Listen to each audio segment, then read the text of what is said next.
रात के 2 बजे थे। सड़क पर हल्की बारिश हो रही थी और एक लड़का आरव बस स्टैंड की बेंच पर बैठा था। उसकी आंखों में नींद नहीं बल्कि टूटे हुए सपनों का दर्द था। आरव एक छोटे से गांव से शहर आया था, बड़े सपनों के साथ, लेकिन 2 साल में उसने सिर्फ नाकामयाबी ही देखी। नौकरी के लिए इंटरव्यू दिए, रिजेक्ट हुआ। बिजनेस शुरू किया, घाटा मिला। दोस्तों से मदद मांगी, सब दूर हो गए। अब हालत ये थी कि जेब में सिर्फ 50 रुपए ही बचे थे। उस रात उसने सोचा, शायद मैं इस शहर के लायक नहीं बना हूँ, मुझे वापस लौट जाना चाहिए। उठकर जाने ही वाला था, तभी उसकी नज़र पास में खड़े एक आदमी पर पड़ी। वो आदमी फ़ोन पर किसी से कह रहा था, कल का इवेंट है लेकिन हमारा स्पीकर अभी तक आया नहीं है, अब हम क्या करें। आरव ने ये सुना, दिल में हल्की सी उम्मीद जगी, लेकिन फिर उसने सोचा, नहीं, मैं कौन होता हूँ, मैं क्या कर सकता हूँ। पर उसी पल अंदर से एक आवाज़ आई, यही तो मौका है। आरव हिम्मत जुटाकर उस आदमी के पास गया और बोला, सर, अगर आप चाहें तो मैं कल स्पीच दे सकता हूँ। आदमी ने उसे ऊपर से नीचे तक देखा, भीगे कपड़े, थका चेहरा, और थोड़ा हंसकर बोला, तुम क्या बोलोगे।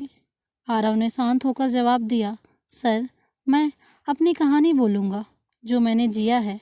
आदमी ने कुछ सेकंड सोचा, फिर बोला, ठीक है, कल सुबह 10 बजे आ जाना। अगर अच्छा नहीं लगा तुम्हारा कहानी, ये स्पीच, तो हम पैसे नहीं देंगे। आरव के पास खोने के लिए कुछ भी नहीं था। उसने तुरंत हाँ कर दी।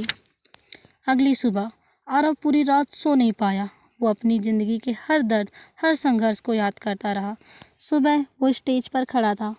सामने करीब 100 लोग बैठे थे। हाथ कांप रहे थे, आवाज़ भी थोड़ी हिल रही थी, लेकिन उसने शुरू किया, मेरा नाम आरव है और मैं आज आपको सफलता की नहीं, असफलता की कहानी बताने आया हूँ। धीरे धीरे उसकी आवाज़ में आत्मविश्वास आने लगा। उसने बताया कैसे वो बार बार गिरा, कैसे लोगों ने उसे ठुकराया, कैसे उसने हार मानने के लिए सोचा, और फिर बोला, अगर आप अभी हार मानने की सोच रहे हो तो याद रखिए,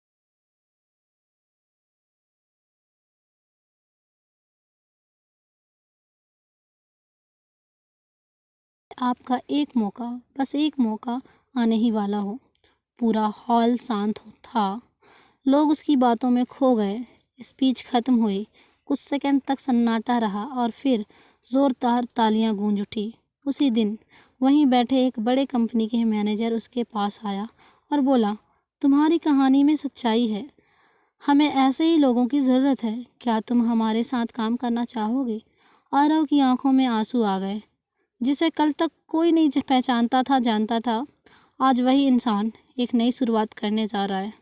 इस कहानी से हमें ये शिक्षा मिलती है, ज़िंदगी में कभी भी हार माननी नहीं चाहिए, किसी भी मोड़ पर नहीं माननी चाहिए। क्या पता आपका मौका आपका इंतज़ार कर रहा हो और उसके